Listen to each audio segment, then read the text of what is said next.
Em primeiro lugar, eu gostaria de agradecer o convite honroso do Instituto Social Íris a estar nesse evento, cumprimentar as autoridades presentes, o colega Vitor Branco de Holanda, Nelson Machado, professor Lino Martins da Silva, Fábio Pinheiro, presidente do Instituto Social Íris, autoridades do Tribunal de Contas, do Conselho Regional de Contabilidade do Rio Grande do Norte, do Governo do Estado, da Prefeitura e das prefeituras, eventualmente aqui presentes.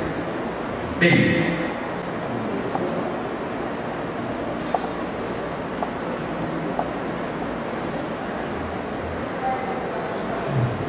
gostaria de apresentar para vocês um resumo do processo que está acontecendo com a contabilidade pública brasileira já há alguns anos, que vem um processo de modernização e de aperfeiçoamento da contabilidade pública do Brasil, e eu estou aqui para compartilhar com vocês um pouco do resumo dessa história, os impactos dessas transformações, de fato que motivou e está motivando as mudanças, e um pouco do cenário futuro para onde caminha essas mudanças. Nós temos várias instituições envolvidas nesse processo. Nós temos o Conselho Federal de Contabilidade, que está coordenando com o grupo gestor da área pública a implantação e a modernização da contabilidade pública no Brasil. Nós temos a Secretaria do Tesouro Nacional do Ministério da Fazenda, que também está conduzindo, junto com o Conselho, esse processo. Nós temos várias outras entidades, Tribunal de Contas de Estado, Tribunal de Contas da União e municípios, que estão envolvidos com seus representantes, servidores, colegas que voluntariamente participam desse momento tão importante da contabilidade pública brasileira. Então, eu queria começar citando uma frase do sociólogo brasileiro chamado Betinho. Ele, lá na década de 80, ele andou falando sobre mudança. E é uma frase e uma perspectiva otimista do que estava acontecendo e do que ia acontecer no Brasil. Eu queria repetir aqui essa frase do Betinho, dizendo que a mudança no Brasil, ela não corre, mas anda, ela não corre, mas ocorre. Então é uma perspectiva, eu diria, otimista desse processo, que é um processo complexo, que tem conexões com a comunidade internacional de contabilidade aplicada ao setor público e que envolve vários entes e várias visões, vamos dizer assim, do que seria um modelo ideal de contabilidade pública do Brasil. Mas eu queria deixar essa frase aqui como uma perspectiva otimista de que a mudança que o nosso país vem experimentando nas suas instituições democráticas, na afirmação da cidadania, mesmo com tantos desafios que ainda vivenciamos, mesmo com tantos problemas que ainda temos. No entanto, eu gostaria de iniciar com essa visão otimista de que a mudança ela é para melhor, de que nosso país ele vai cada vez mais se firmando no cenário internacional como um país que está se modernizando, como um país que está adotando práticas de contabilidade pública as mais modernas do mundo. Depois, em 2008, sob a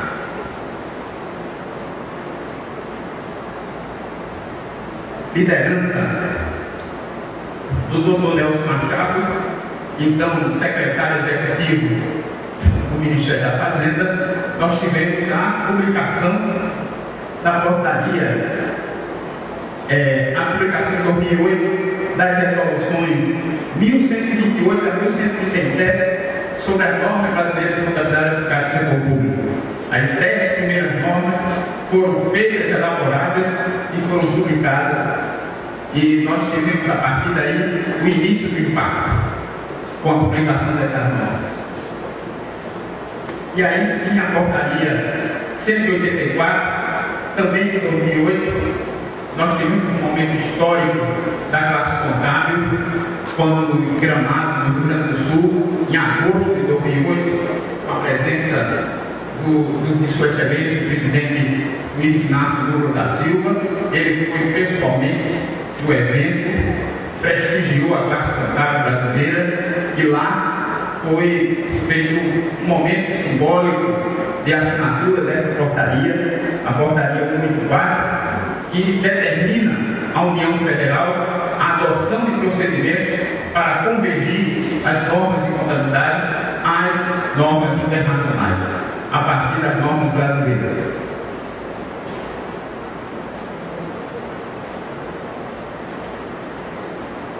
A contínuo, a Secretaria do Tesouro Nacional criou um plano de contas aplicado à contabilidade aplicada ao setor público, criou os manuais dos eficazes, manuais de contabilidade aplicada ao setor público e todos os outros documentos da Secretaria do Tesouro Nacional voltados à União.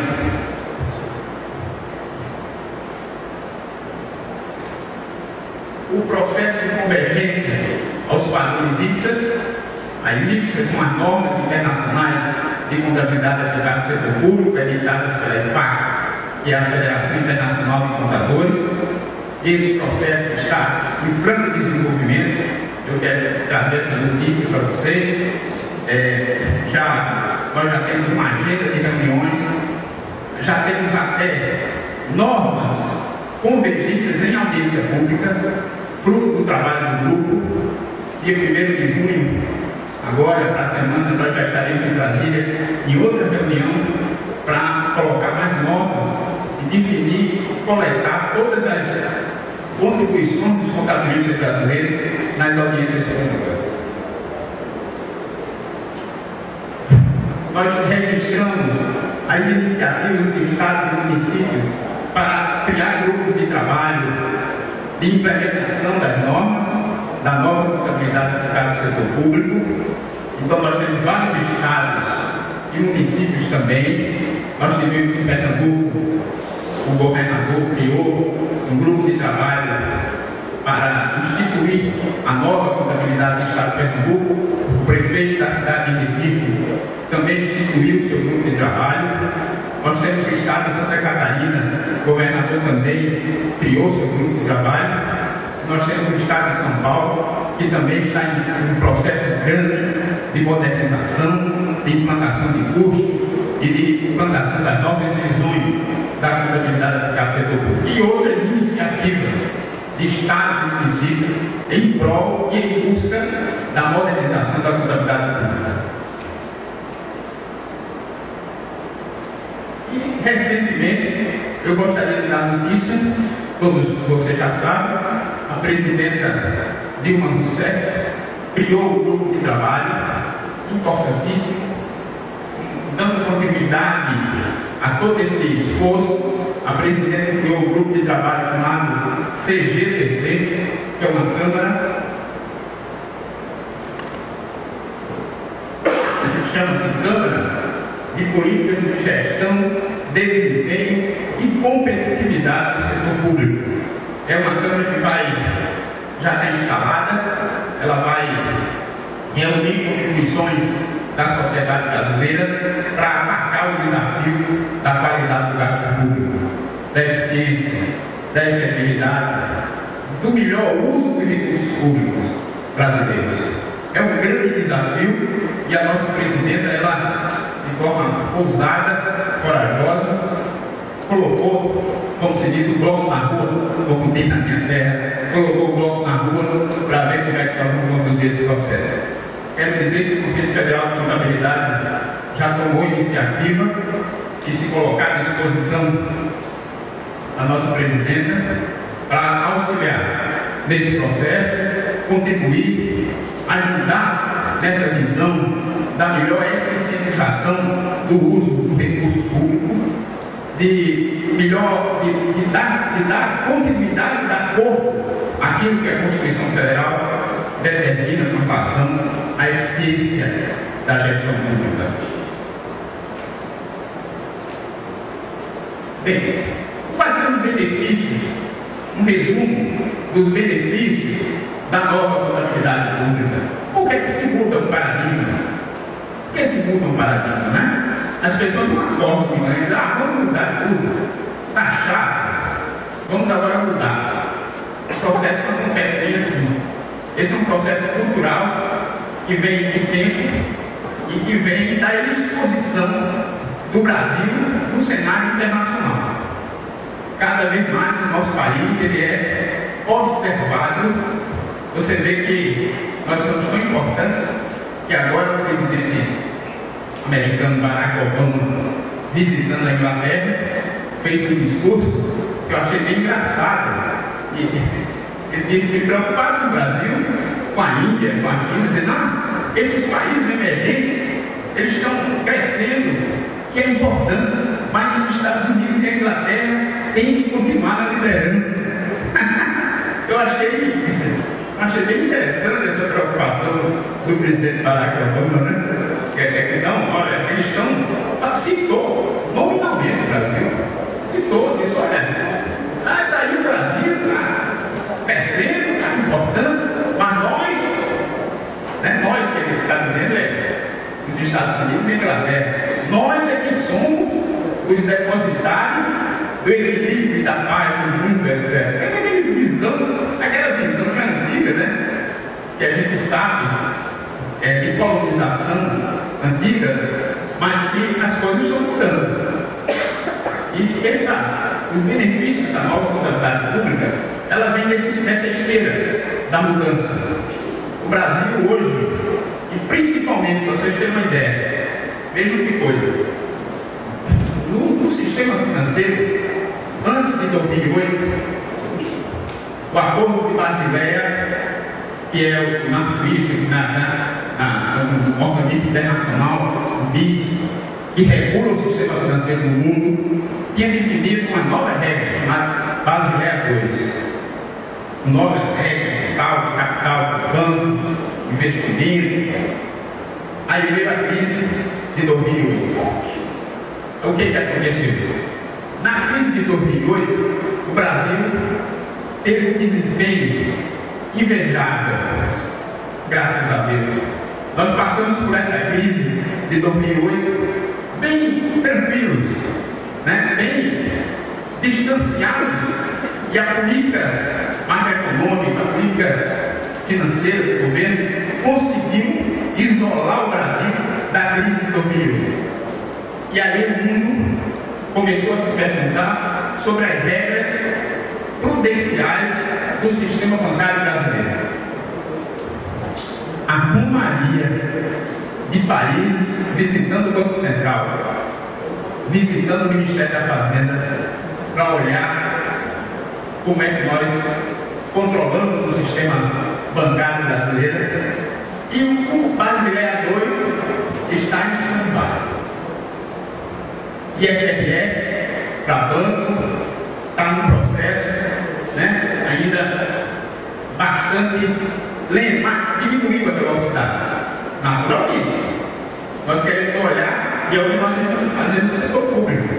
Nós estamos olhando com cuidado esses impactos para a gente apropriar o que é bom, criar outras coisas que sejam boas e deixar um pouco de lado aquilo que nós temos dúvida e que pode ser que não seja bom para a contabilidade pública brasileira. Quero dizer para vocês que tem sido uma experiência riquíssima e uma experiência extraordinária receber da IFAC, que é a Federação Internacional de Contadores, a chancela do Conselho Federal, de ser o tradutor da língua portuguesa das normas internacionais editadas por ela para o seu povo. Bem, vamos ao benefício. Queria começar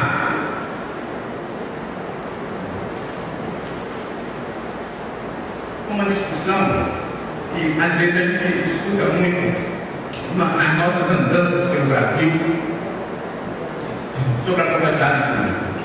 O primeiro benefício que eu quero dizer para os senhores é a completa aderência aos marcos legais.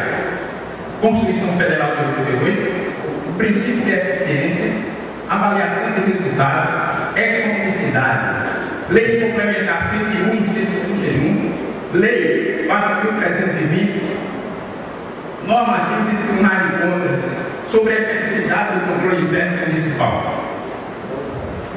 As normas brasileiras de contabilidade aplicada ao setor público, convergidas às normas internacionais, elas aderem aos marcos legais brasileiros.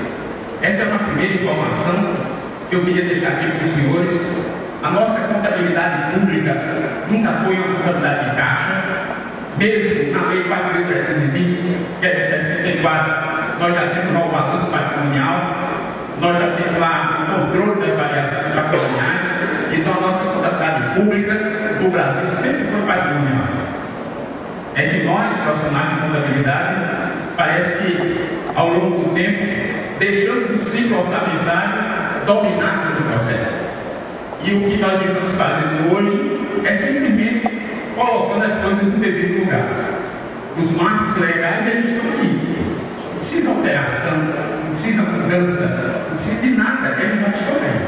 Todos os marcos legais. Um outro benefício é buscar melhoria do gasto público. A Constituição de 88 trouxe para dentro do seu corpo a preocupação com a eficiência, não só com a legalidade, mas a conjugação da legalidade com a eficiência, produtividade, resultado. A Constituição de 88 traz isso para a administração pública.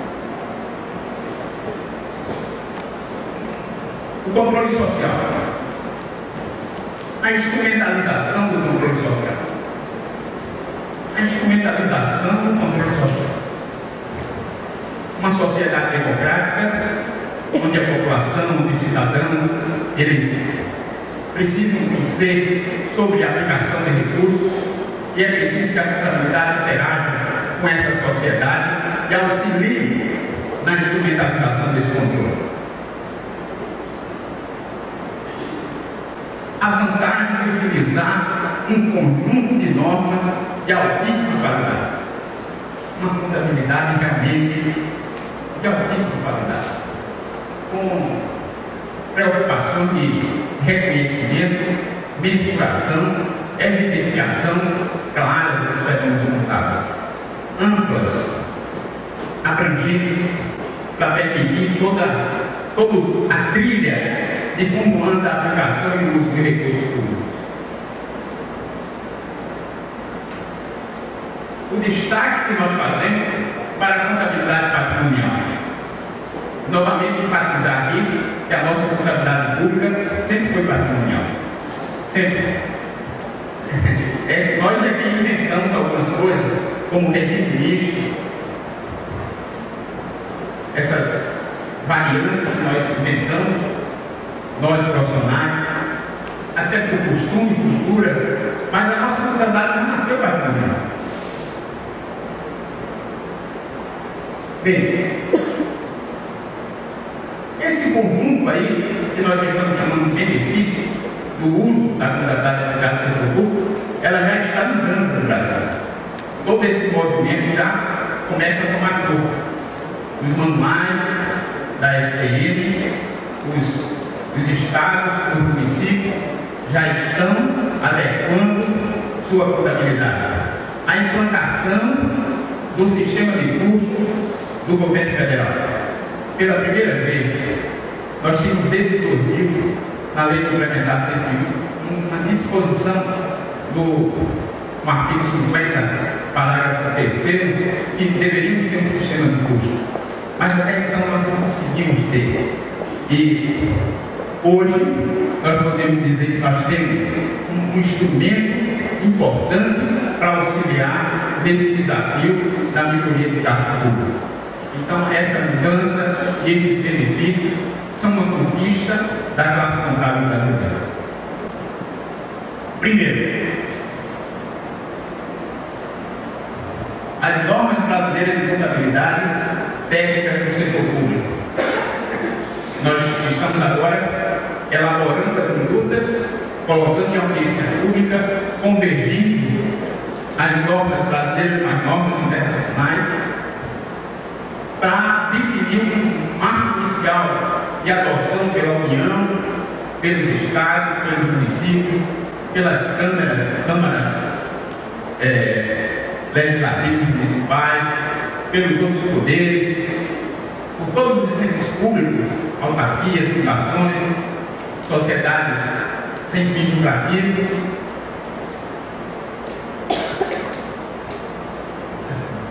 Implantar a norma brasileira de contabilidade técnica no setor público. Uma agenda também, concursos, programas, e aqui nós queríamos fazer um destaque do pioneirismo do Instituto Social Íris, que é uma criação desse Estado para o Brasil, do Estado do Rio Grande do Norte. O Instituto Social Íris, a presidência é do Fábio Pinheiro, e na batuta intelectual aí do Vitor Holanda, da Paula e de todos os outros colaboradores, tem se esforçado e se tornado aquele veículo de divulgação e de multiplicação desse ambiente de implementação das normas. Se vocês visitarem a página do Social Íris, vocês vão ver lá um fórum de discussão, vocês vão ver lá oportunidades de cursos, programas, voluntariado, monitoração do setor público, realmente algo que nós temos assim uma esperança de que será extraordinário no Brasil a contribuição que o Instituto Social Íris está dando nesse processo, priorizando a instrumentalização do controle social.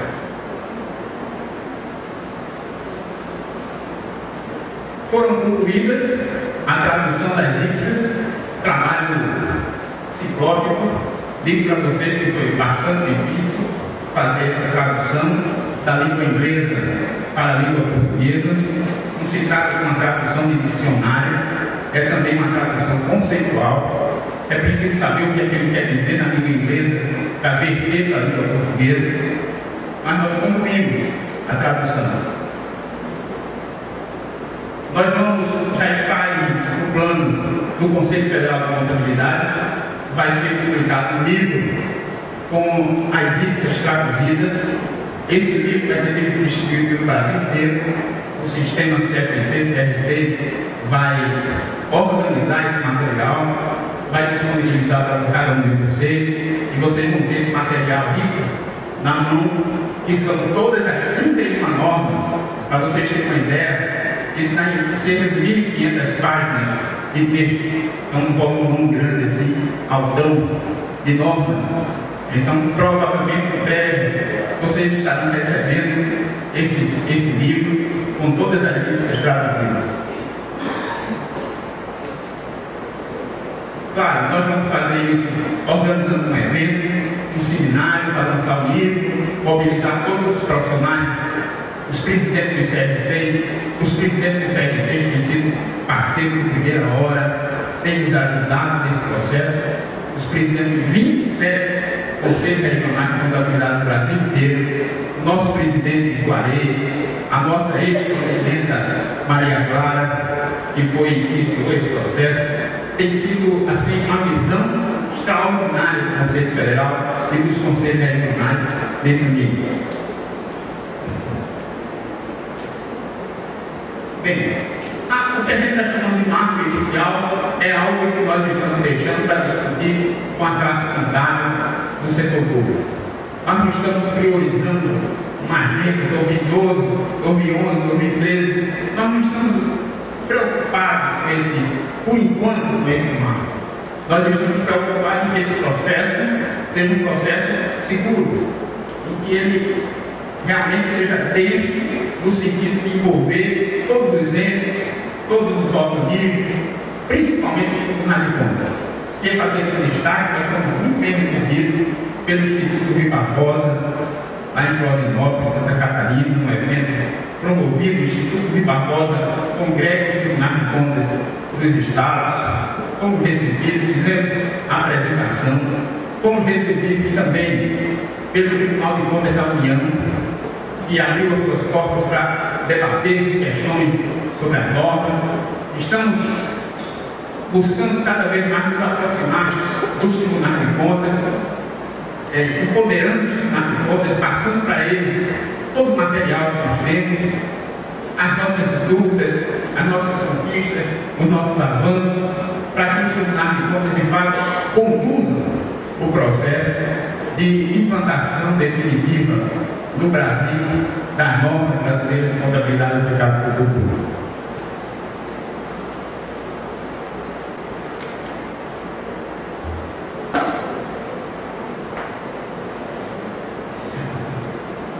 Nós já temos um cronograma aprovado para 2011. Esse cronograma é a distribuição dos grupos com as IPSAs, a discussão das IPSAs, os relatores, já está funcionando a todo vapor. Esse cronograma de 2011, eu disse para vocês que agora, dia 22, nós temos outra reunião desse grupo, lá na sede do CFC em Brasília, onde nós vamos discutir mais um conjunto de normas. Bem, a estratégia. Falar um pouco aqui da estratégia. Implantação das normas brasileiras, implantação de novo modelo de contabilidade aplicado ao setor público, implantação das normas convergidas aos padrões internacionais, instrumentalização do controle social, evidenciação, transparência e melhoria do gasto público em conexão com a preocupação dos governos, seja da União, dos estados, do município, com a eficientização, nós recebemos um convite da Confederação Nacional dos Municípios, aquela entidade que congrega todos os prefeitos, recentemente uma marcha que eles fazem, marcha para Brasília, recebemos um convite para ir lá, para discutir com os prefeitos do Brasil, apresentar esse modelo, divulgar, e tem sido oportunizado ao GE do setor público debater com esses vários entes e com esses vários colegas que estão trabalhando com contabilidade aplicada ao setor público. Capacitação ampla dos gestores e contadores do setor público. Nós estamos envolvidos com isso. Nós vamos criar um sistema de certificação dentro do Conselho Federal de Contabilidade, dentro da Fundação Brasileira de Contabilidade, envolvendo todos os entes para capacitação, formar multiplicadores pelo Brasil inteiro, com o apoio do CR6 em cada estado, formar aqueles multiplicadores, e esses multiplicadores serem as pessoas que vão andando nos seus estados, divulgando esse novo cenário. Bem, aqui eu trouxe, vou passar rápido, mas é só para mostrar para vocês sobre o marco legal. Por exemplo, o artigo 50 da Lei Complementar 101 diz o seguinte, capítulo do artigo: a lei de obedecer às demais normas de contabilidade pública.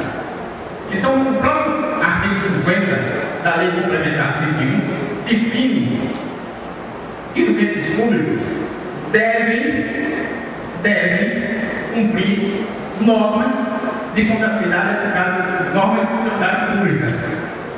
Além dessas daí, das normas, ele coloca normas de fluxo de caixa, por isso nós temos uma demonstração de fluxo de caixa nas demonstrações.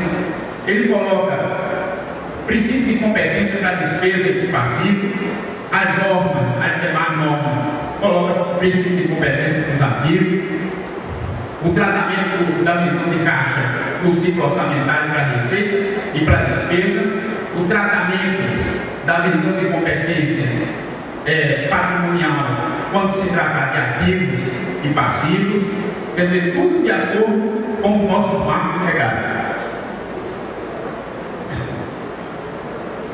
E a Lei 12.249, essa lei é de 2010, ela dá poderes ao Conselho Federal de Contabilidade de instituir as normas do setor público.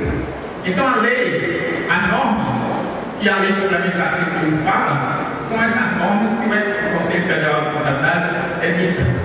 São as demais normas de contabilidade aplicada ao setor público. Está lá nessa inciso que diz que é função do Conselho editar normas brasileiras de contabilidade de natureza técnica e profissional. Bem, aqui não vai dar para ver do jeito que é, mas eu quis trazer para vocês essas daqui são as 10 normas brasileiras que estão vigindo. Nós temos uma 11ª, que é a norma de custos, está também bastante adiantada as discussões sobre a norma de custos, e nós já temos normas em audiência pública. Então, provavelmente, nós vamos também adotar algumas, substituir outras e assim sucessivamente.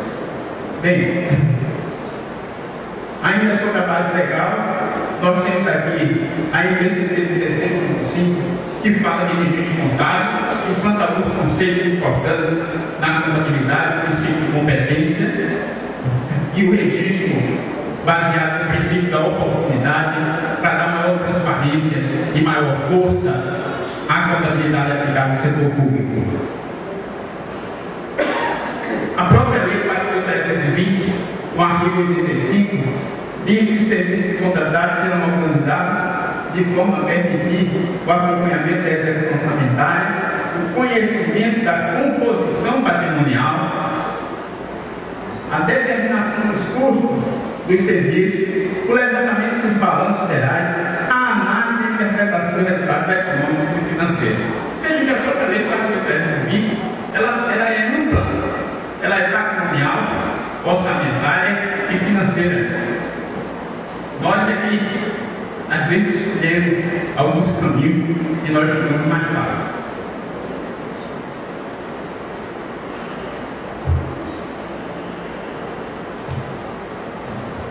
A Constituição Federal de 88, no artigo 70, fala na fiscalização contábil, financeira, orçamentária, operacional e patrimonial da União e das entidades.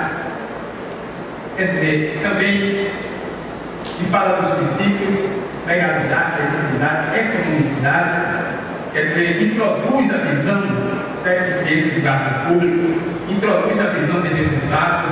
Então nós temos uma ampla base legal, bastante moderna, e nós estamos agora oferecendo um conjunto de normas de contabilidade aplicada ao setor público que pode honrar o legislador e a Constituição e as leis complementares e as demais leis de controle na administração pública do nosso país.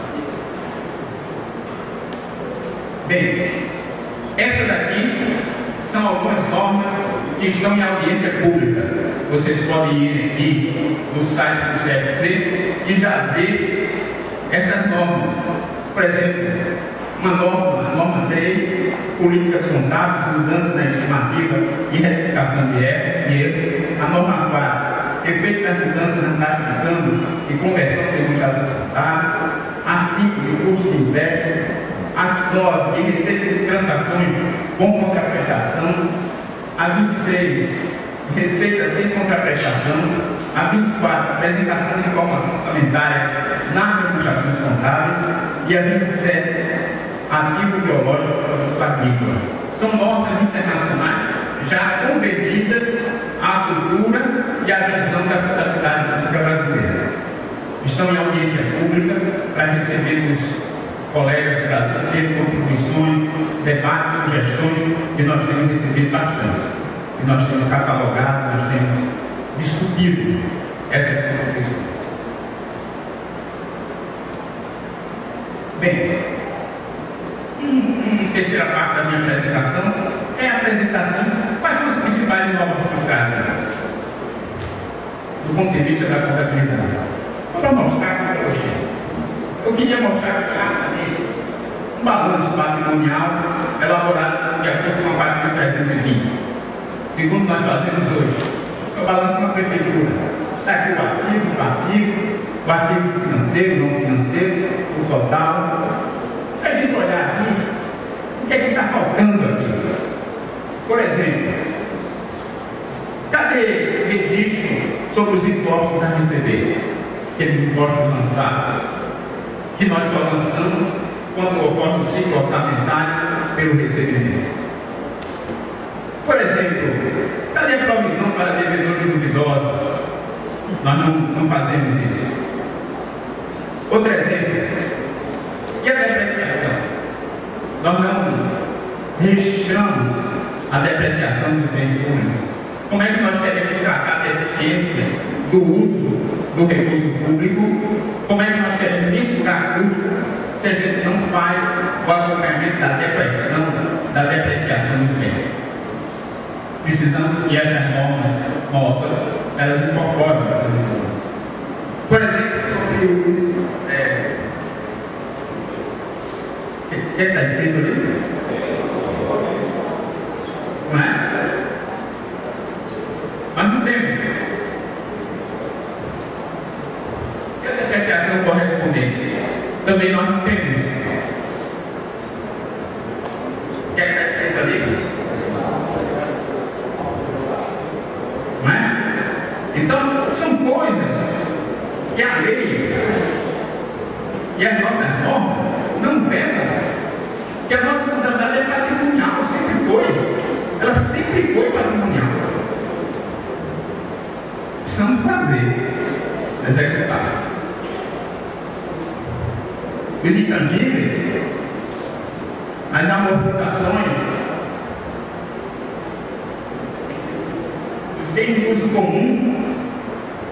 É interessante, a prefeitura dá uma pequena fortuna para construir uma praça, leva tudo para a despesa e aquela praça some do patrimônio dela.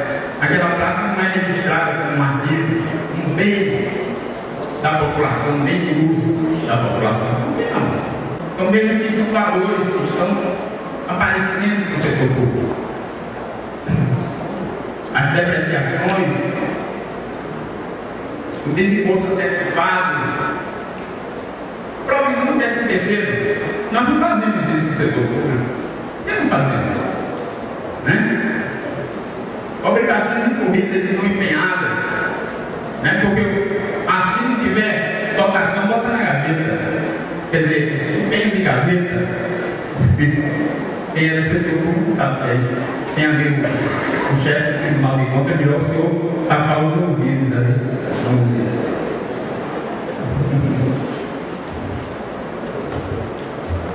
Mas olha, se de fato for uma despesa incorrida, aqui tem que ter um reflexo patrimonial, até para negociar a entrega de recursos, depois pagar aquele passivo primeiro e depois assumir outros compromissos. Dívida policial, os esqueletos, que são tantos que estão por aí. Bem, o resumo que eu queria mostrar para vocês é esse aqui.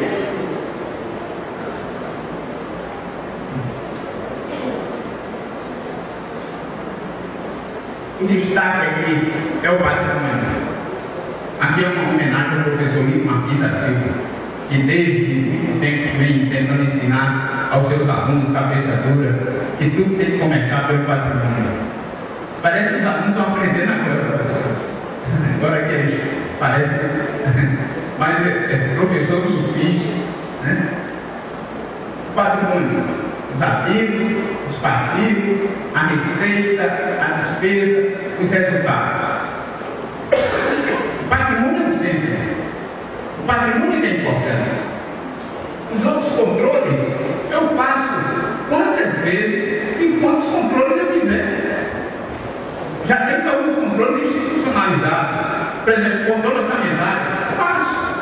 Controle da receita, controle da despesa, receita prevista, despesa fixada, receita arrecadada, despesa empenhada, despesa liquidada, despesa paga, o que eu quiser.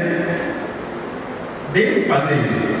Controles orçamentários, controles financeiros, também eu devo fazer. Eu devo ter a minha posição de caixa. Claro, não é importante a sua posição de caixa, claro que é. Eu preciso de uma posição de caixa, eu preciso da programação financeira, eu preciso de estimativas de arrecadação, eu preciso desses controles. E os controles de custo? Eu também preciso dos controles de custo, para saber quanto cada ação pública, ação de política pública, consome de recurso público. Eu faço isso com custo.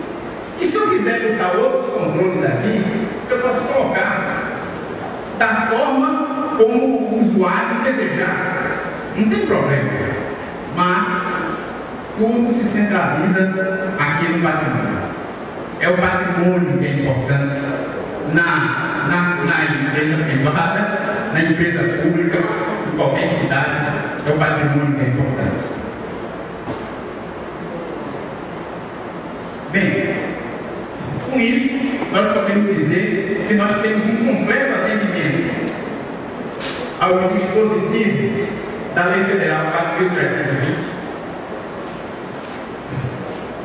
que essa lei, inclusive, se passou muito tempo no Brasil, um grupo para tentar substituir essa lei, doutor Nelson, professor Lino, vários grupos, vários relatores, várias propostas de nova lei.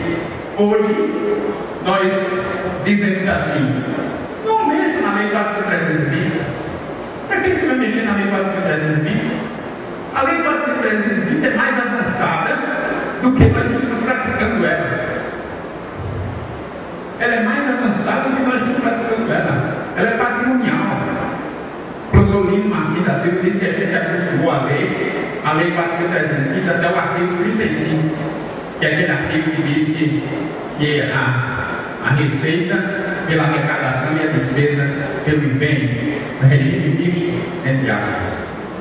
Mas se a gente for lendo a lei 4.320 mais para frente, nós vamos ver que está tudo previsto, não tem necessidade de fazer alteração.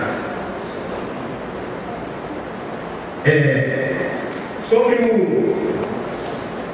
o regime da competência, uma discussão, porque inicial era que o artigo 35 definia o regime de competência tributária. O artigo 35 fala do ciclo orçamentário, não estamos propondo mudança, sair de uma visão para outra. Nós queremos enfatizar as visões, dar espaço às visões de controle. Então, por exemplo, nós temos um controle orçamentário, que é tradicional no Brasil. O Tribunal de Contas quer ver, os gestores querem ver, a sociedade quer ver. Vamos implantar e aperfeiçoar o controle orçamentário. Está previsto, está na norma 16.2. Também nós temos o controle patrimonial, que está na Constituição, é preciso fazer o controle patrimonial. O controle de compensação, o controle de custo está na lei complementar, a lei complementar 101. Então, eu estou falando de lei aqui, quebrando um pouco o paradigma das minhas apresentações. Talvez o professor Lino depois venha me reclamar assim: cadê os autores, cadê os doutrinadores da teoria da contabilidade? Eu disse assim: eu vou deixar um pouco de falar sobre doutrinadores e vou fazer uma apresentação agora falando de lei. Acaba logo com essa dúvida. Nós não estamos mudando nem flagrando a lei. Ao contrário, nós queremos dar pleno cumprimento a tudo que a legislação brasileira moderna traz para o gestor público. Olha só, a NBCT 16.6, balanço orçamentário, balanço financeiro, e tem um detalhe: a lei complementar 101 manda que nós apuremos o controle financeiro pelo fluxo de caixa. E nós não tínhamos aí uma demonstração que atendesse plenamente ao conceito de fluxo de caixa. Porque vocês sabem que o balanço financeiro ele é meio orçamentário. Tem elementos orçamentários no balanço financeiro. Então nós temos aqui a demonstração do fluxo de caixa, e a demonstração das variações patrimoniais, o balanço patrimonial e a demonstração do resultado econômico para o sistema de custos.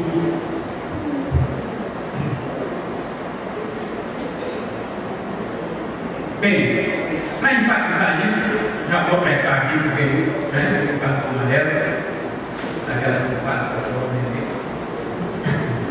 mas olha, peguei o nosso conjunto, balanço orçamentário, balanço financeiro, balanço patrimonial, demonstração da variação patrimonial, demonstração do fluxo de caixa. Obrigatório, facultativo, demonstração do resultado econômico, dentro da norma de custo. E notas justificativas que são obrigatórias também.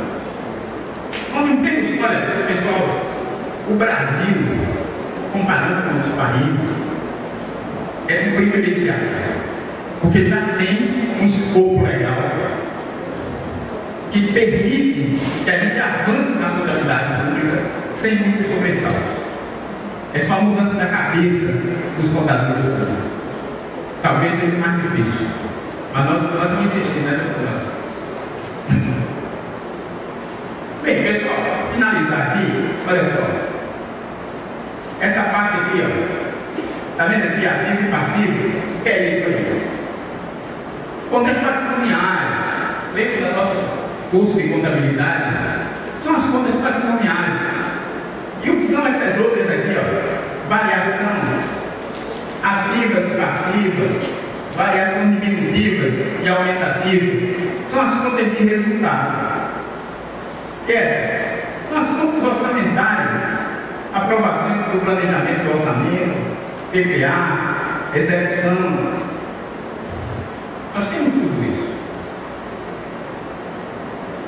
E as contas de controle, elas estão aqui. Quantos controles a gente necessitar ter, nós vamos ter? Bem, nós já temos, desde fevereiro de 2011, que o GE do setor público está reunido, trabalhando e andando. Nós temos, esse ano de 2011, uma agenda completa para dar conta do processo de convergência, da interação com os entes da administração pública brasileira, os vários parceiros, os vários, principalmente a interlocução com os tribunais de contas. Tem sido muito rico esse contato com os tribunais de contas.